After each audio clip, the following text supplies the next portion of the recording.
Il numero degli immigrati giunti finora in Veneto attualmente supera i 4.800, come comunicato poche ore fa dal prefetto di Venezia Domenico Cuttaia in risposta alle richieste dei sindaci che lamentavano una mancanza di informazioni negli ultimi giorni.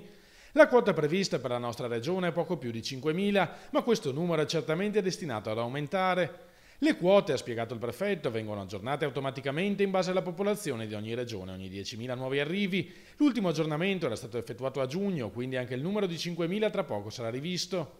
Sono quindi in preparazione dei nuovi bandi per i privati che volessero ospitare gli immigrati.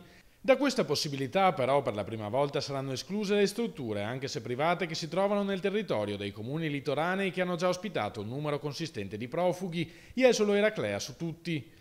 Per quanto riguarda Eraclea, il prefetto ha rinnovato la proposta al sindaco Giorgio Talon di anticipare con fondi comunali i 40.000 euro necessari alla messa a norma della caserma di Caturcata, che potrebbe ospitare 160 profughi. In cambio sarebbe disposto a mandare altrove gli altri 90 attualmente ospitati a Eraclea. Noi informiamo i comuni, noi spesso lo sappiamo pure all'ultimo momento perché gli sbarchi si susseguono, quindi lo sappiamo qualche ora prima